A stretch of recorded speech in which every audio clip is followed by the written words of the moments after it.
안녕하세요. 요즘 날씨가 너무 좋지 않나요? 여러분은 사계절 중 어떤 계절을 가장 좋아하시나요? 저는 바로 봄입니다. 왠지 봄이 되면 기분이 하루 종일 좋은 듯 해요. 설레이고 향긋하고 따스한 햇살 때문인지 괜시레 기분이 들뜨는 것 같습니다. 이번 봄은 제게는 조금 더 특별해요.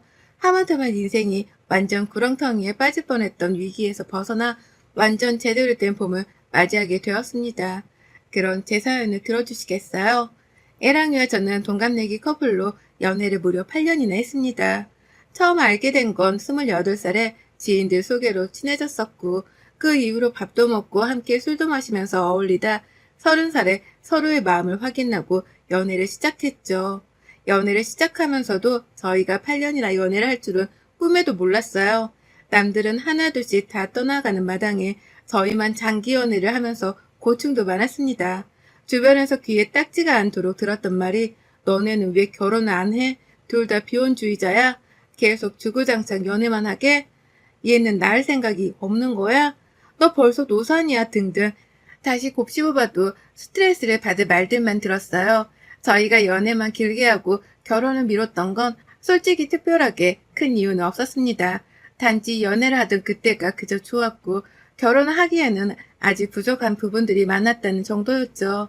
저는 20대부터 내내 내 집 마련의 꿈 하나만 보고 살았던 사람이에요. 그렇다 보니 돈도 많이 모았고 늘 부동산 쪽도 틈틈이 공부를 하면서 관심이 많은 사람입니다. 저희 아빠께서는 사업을 하시고 엄마가 중개사셔서 부동산 관련해서나 재테크 관련해서는 많이 배웠어요. 돈을 안전하게 불릴 수 있는 방법들을 통해서 열심히 돈을 불리고 모으고를 반복했습니다.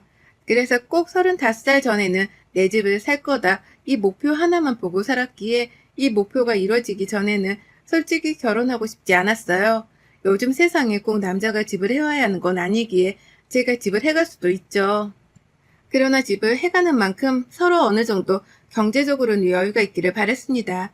돈을 모으지도 못할 어린 나이이기도 아니기에 이 나이에 돈이 없어 여유롭지 못한 상태로 결혼하는 건 전 이해할 수 없었거든요. 처음에는 이 정도로 가볍게 생각을 했었는데 애랑이와 연애를 지속하면서 알게 된 게 애랑이가 돈이 없다는 겁니다. 애랑이가 돈이 없는 이유는 우선 시부모에게 용돈도 주고 있는 걸로 알고 있었는데 무엇보다 돈을 모을 생각을 별로 하지 않는 사람이었어요. 이걸 연애 초반에 알았으니 다행인 거죠. 전 이 사실을 알고 바로 예랑이에게 적금을 똑바로 들으라고 말을 했습니다.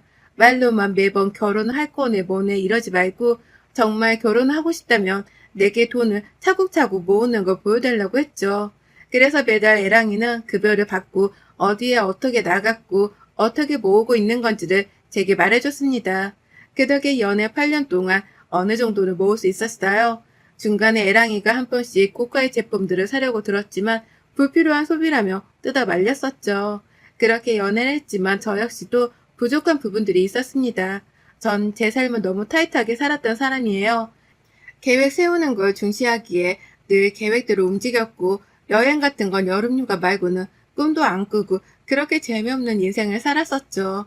그냥 특별한 이유는 없었고 집에서 뒹굴뒹굴 하는 게 나름의 재미였습니다. 그런데 남편을 만나고 나서 주말에라도 어디 가서 바람을 쐬고 오고 그렇게 여유라는 걸 즐기게 되었어요. 참 좋았습니다.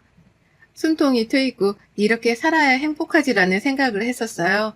애랑이 덕에 여유롭게 사는 방법도 배웠고 너무 계획적으로 움직이지 않고 흘러가는 대로 사는 방법도 배웠습니다. 어떻게 보면 서로가 부족한 부분들을 서로가 채워주면서 만났던 거죠. 또 저희가 연애 기간이 길다 보니까 자연스레 양가 부모님께도 서로 인사를 나누고 안면을 튼 상황이었습니다. 특히나 시댁 식구들과는 정말 친하게 지냈어요. 시부모의 10살 어린 신우가 있었는데 워낙 어리다 보니까 용돈도 쥐어주고 하면서 지냈습니다. 신우가 취직을 하면서 홀로 자취를 하게 되었는데 그 동네가 또 제가 혼자 살고 있는 동네라서 자주 들여다보고 저녁에는 같이 술 한잔도 하는 언니 동생 사이로 지냈죠. 제가 이렇게 신우를 잘 챙기니까 시부모는 저를 더 잘 챙겨주셨고 늘 얼른 결혼하라는 말씀을 하셨습니다. 제가 시댁에 놀러도 자주 갔는데 가서 자고 오기도 하고 정말 서슴없이 지냈어요. 문제랄 거 하나 없이 지냈고 오히려 연애 때부터 이미 결혼을 한 듯 지냈습니다. 이런 남편과의 결혼은 너무나 당연했고, 저도 이 사람과 아무리 싸워서 실망하고 열이 받아도 헤어진다는 생각을 해본 적도 없었어요. 그만큼 서로에 대한 믿음이 있었고, 관계에 대한 확신이 있었습니다. 8년이라는 세월이 결코 쉽지는 않은데, 저희는 결혼만 안 했지, 거의 결혼한 부부처럼 지냈었죠. 약간의 걱정이 있었다면, 노산이라는 부분이었습니다. 그래도 중간에 냉동난자를 해둬서 그거 하나 믿고 마음 편히 지냈어요. 제가 이 부분을 저희 친정엄마랑 상의를 한 적이 있습니다. 아이를 생각하며 서둘러 결혼해야 하나 싶은데 또 아이를 키우려면 여유가 있어야 하니 조금 더 저 사람도 나도 안정이 돼야 결혼을 하지 싶고 고민스럽다고 말이죠. 그러자 인생의 선배인 엄마께서는 이렇게 말씀을 해주셨어요. 요즘 생각이 너무 많은 거 있지? 엄마, 주변 친구들도 왜 결혼 안 하냐고, 비혼이냐고 막 그러는 것도 스트레스 받고, 진짜 노산이라서 나중에 아기를 못 가지면 어쩔까 싶고, 그렇다고 아기 때문에 당장 결혼하는 것도 아닌 것 같고, 막 그러네? 영주야, 네가 무슨 말 하는지 아는데, 결국 네 인생의 주인공은 너야. 그런데 아기 때문에 네 모든 계획과 생각을 틀어버리는 건 엄마는 아니라고 생각해. 아기는 냉동난자도 해뒀고 만약 모든 방법을 동원해도 아기가 찾아오지 않는다면 그 또한 네 팔자고 인생이야. 그러니 모든 너의 계획을 아기에 초점을 두지 말고 너가 원하는 대로 생각한 대로 그렇게 하길 바래 엄마는. 그치? 나 지금 잘하고 있는 거 맞지? 그럼 엄마는 솔직히 다른 건 몰라도 네가 하는 결정이면 무조건 다 옳다고 손들어 주잖아. 그만큼 넌 신중한 애고 생각도 깊은 애야. 또 네가 결정한 걸 꼭 이루기 위해 노력도 하는 애란 걸 아니까 엄마는 걱정 하나 없어. 우리 딸은 역시 또 잘 해낼 거야. 너 스스로를 믿어봐, 영주야. 저를 너무 잘하시는 엄마께서는 이렇게 멋진 말씀을 해주셨어요. 엄마의 말을 들으니까 제 자신에게 확신이란 게 생겼습니다. 애랑이와도 중간에 대화를 많이 했었지만 저희는 딱 7년에서 8년 정도만 연애를 하면 이 정도 돈이 모일 거고 그 안에 제가 자가집을 매매할 거니까 대충 이렇게 하면 되겠다는 계획을 세웠죠. 그리고 7주년을 맞이하기 직전에 전 30평대 아파트를 매매하게 되었어요. 은행의 힘을 조금 빌리긴 했지만 20대, 30대를 바쳐서 마련한 내 명의의 내 집이다 보니까 감동이 벅차올랐습니다. 너무 행복하고 감동스러운 거 있죠? 집이 대체 뭐라고 그간의 세월 내내 이거 하나 보고 달려왔나 싶기도 하고 많은 생각이 들었습니다. 제가 집을 사자마자 남편에게 프로포즈를 가볍게 했어요. 그리고 저희는 드디어 결혼을 준비하게 되었죠. 집을 사고 리모델링과 인테리어 하는 시간도 꽤 걸리고 직장 예약도 그렇고 대략 8주년을 앞두고 식을 올리는 상황이 되었습니다. 저희는 양가 부모님들께 이 상황을 말씀드리고 결혼하겠다고 정식으로 말씀드렸어요. 워낙 양가 부모님들과 친숙하게 지냈기에 인사를 드리는 것도 어색하지 않았습니다. 드디어 상견례를 하게 되었고 분위기가 너무 좋아서 결국 상견례를 마치고 그 주 주말에는 온 가족들이 함께 여행을 가기도 했어요. 여행을 가서는 함께 이런저런 얘기도 하면서 그간 저희의 8년간의 연애에 대한 비하인드 스토리도 나왔죠. 이런 일도 있었지 저런 일도 있었지 하며 추억을 곱씹으며 너무 좋은 하루를 보냈습니다. 상견례 때도 대화를 했고 놀러가서도 대화를 한 결과 어떻게 결혼 준비를 할 것인지에 대한 건 다 정했어요. 제가 집이 있으니 가전들을 채우는 건 남편이 하기로 했고 가구는 함께 채우기로 했습니다. 감사하게도 저희 친정에서 큼직한 가전을 사주신다고 했고 시댁은 여유가 없으셔서 큰 건 아니고 쇼파를 사주신다고 하셨죠. 손사래를 치며 진짜 괜찮다고 했지만 딸아들 결혼시키는 부모가 이 정도도 못하겠냐며 말씀하셔서 감사히 받기로 했습니다. 이렇게 어느 정도 계획이 세워지니 하나씩 준비를 했어요. 집은 리모델링을 싹 하고 인테리어를 할 거였는데 전적으로 애랑이가 제게 맡긴다고 원하는 대로 꾸미고 하라고 해서 오케이를 했죠. 그래서 이 부분은 제가 전담을 해서 다 꾸미기로 했습니다. 사실 리모델링 비용과 인테리어 비용만 해도 꽤 나왔는데 이걸 또 애매하게 나누면 그게 더 깔끔하지 못할 것 같아서 집에 드는 비용은 전부 제 돈으로 해결을 했어요. 추후에 봤을 때 이렇게 하길 정말 잘했지 싶었습니다. 집을 공사하는 동안 예식장도 알아보고 서점에도 알아보고 가정 가구들도 알아보고 주말마다 정말 바빴어요. 우선 식장은 저희가 늘 원했던 곳이 있었는데 거기다 알아보던 날을 기준으로 8개월 뒤쯤 예약이 가능해서 그때를 예약을 해뒀습니다. 사실상 집 공사가 끝나야 뭘 채우고 하기에 두 번째로 중요했던 식장 예약을 하고는 한숨을 돌렸어요.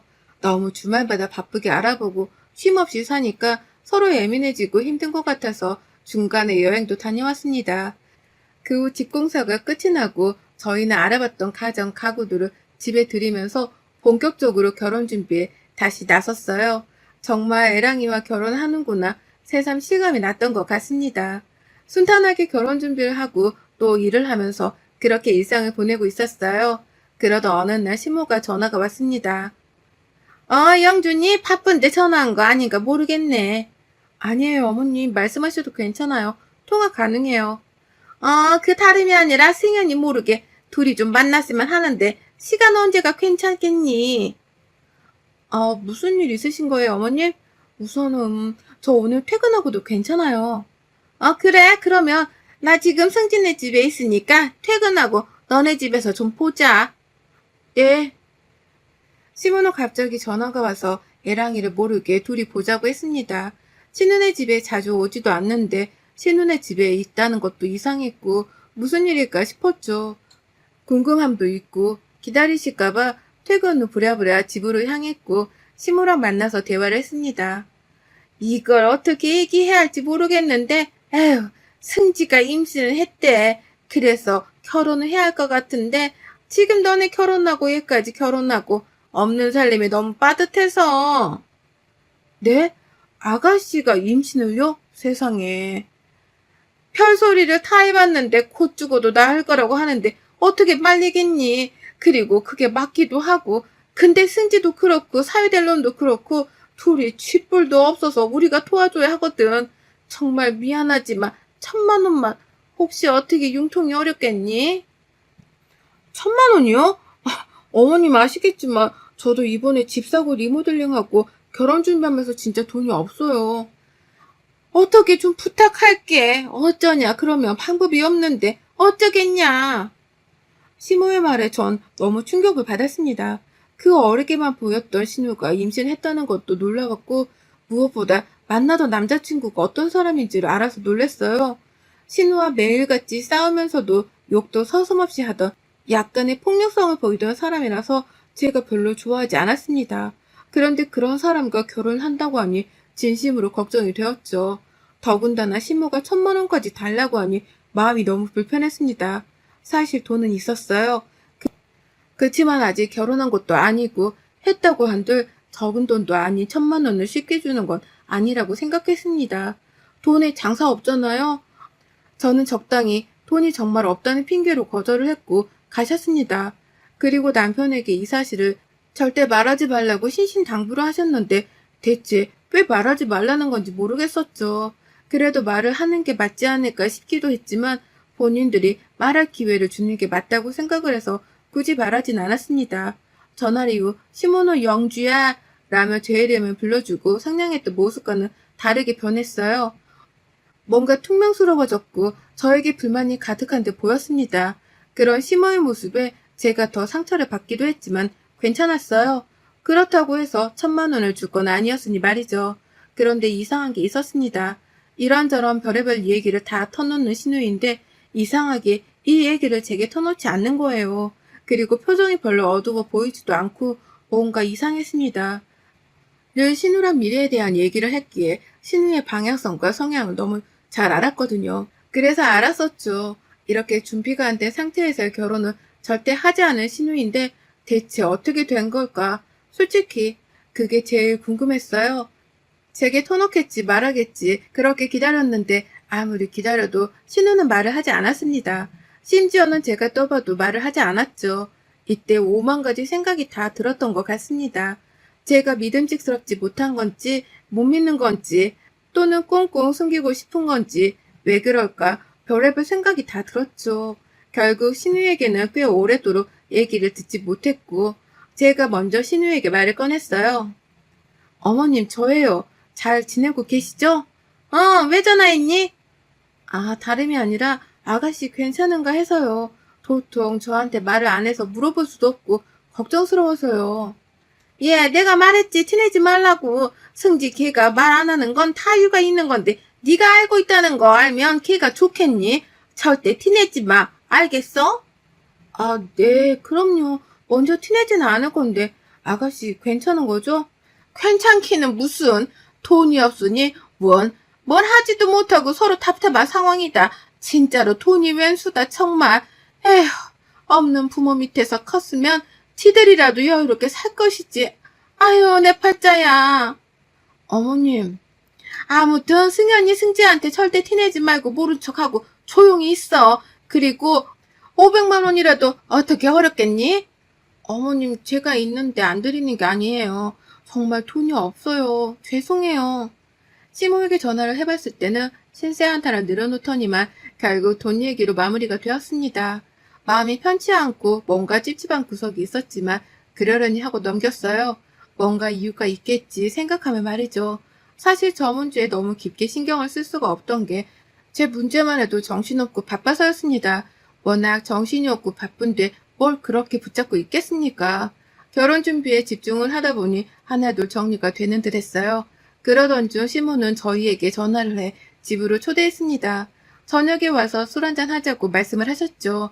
전 그때 딱 생각한 게, 아, 이날 말씀을 하시려나 보다 생각을 해서 알겠다고 했습니다. 그렇게 당일이 되었고 애랑이와 함께 시댁으로 향했죠. 가서는 별탈 없이 맛있게 밥을 먹고 술 한잔을 했습니다.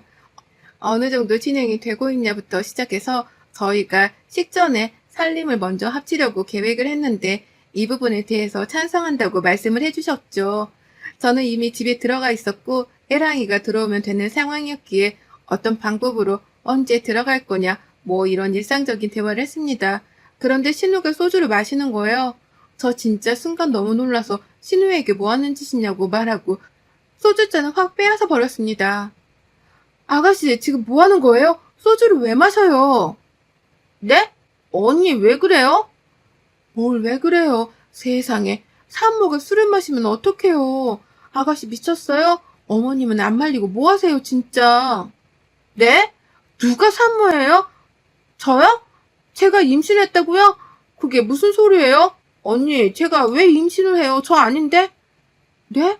어머님이 아가씨 임신했다고 저 찾아와서 말씀하셨는데 꼭 비밀로 해달라고. 아직은. 아니, 어머님, 지금 이게 무슨 상황이에요? 정말 황당해서 말이 나오지도 않았습니다. 그렇게 신신당부하던 신모는 당황스러운 기색이 역력했고 전 신모에게 물었죠. 어머님, 아가씨 임신했다면서요. 이게 무슨 상황이에요? 얘는 생사람을 잡네. 내가 언제 그런 말을 했다고 그러니? 어머님이랑 나눈 카톡도 그대로예요.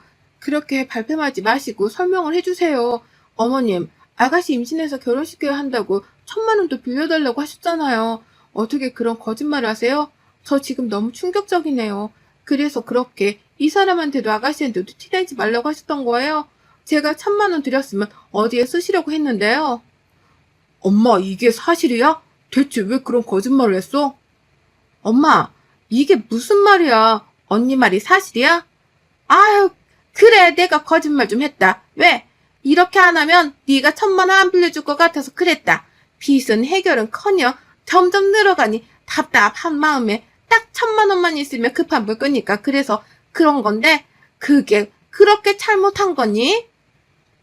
시몬은 너무 당당하게 거짓말을 했다고 인정을 했고 이어 뻔뻔하게 제게 뭔가를 내밀었어요. 어차피 이렇게 된 거 그냥 까놓고 오늘 말하려고 했는데 잘됐다. 이거 받아라. 그렇게 시모에게 건네받은 A4 용지 한 장에는 큼지막하게 빈 목록이라고 적혀있고 아래에는 세세하게 시댁에 있는 빚에 대한 금액과 이자 등등이 나와 있었습니다. 전 대체 제게 왜 이런 걸 주나 싶어 되물었죠. 저한테 이런 걸 왜 주세요? 왜긴 이게 다 결국은 자식새끼 키우느라고 우리가 진 빚인데 이제 니들이 결혼하면 니들도 같이 갚는 게 맞지 않겠니? 그래서 내가 이렇게 정리를 했어. 어차피 영주 너도 돈 좀 있고 니네 집도 빵빵한데 이게 뭐 돈으로 보이긴 하겠어? 우선은 이자 나가는 것들부터 아까우니까 떨굴 것 좀 떨구자. 우선순위는 1, 2, 3, 4 그렇게 적어둔 대로 보고. 가만 보니 어머님은 저를 돈으로만 생각하셨나 보네요. 그런데 이를 어쩌죠? 전 사람들과 가족이 되고 싶었던 거지 기생충들을 먹여 살릴 생각은 죽어도 없거든요. 더군다나 이렇게 말 같지도 않은 거짓말을 딸 팔아서 하는 심으라면 더더욱 가족으로 절대 엮이고 싶지도 않고요. 너무 감사해요, 어머님. 이런 사람이란 걸 지금이라도 보여주셔서 하마터면 깜빡 속아서 이혼이 될 뻔했지 뭐예요. 감사합니다. 그리고 기생할 곳 얼른 찾으시길 바래요. 전 결혼 뒤집어 버렸습니다. 애랑이는 신우와 함께 울고불고 빌면서 매달렸지만 대꾸도 해주지 않았어요. 위약금도 물고 조금 손해는 있었지만 이 부분 역시 파탄 사유가 애랑이니까 네가 알아서 하라고 했습니다. 그랬더니 순순히 알아서 해결하더라고요. 그래서 전 기생충들을 다 떨궈내고 저 홀로 리모델링 예쁘게 한 제 집에서 살고 있습니다. 정말 저런 실체가 있는 줄도 모르고 결혼했다면 제 결혼 생활은 생각만 해도 아찔하고 끔찍한 거 있죠? 8년의 시간이 조금 후회되고 아깝긴 하지만 이 또한 제 인생이라 생각하고 마음 쓰지 않기로 결심했습니다. 여러분의 생각은 댓글로 남겨주세요. 오늘도 시청해주셔서 정말 감사합니다.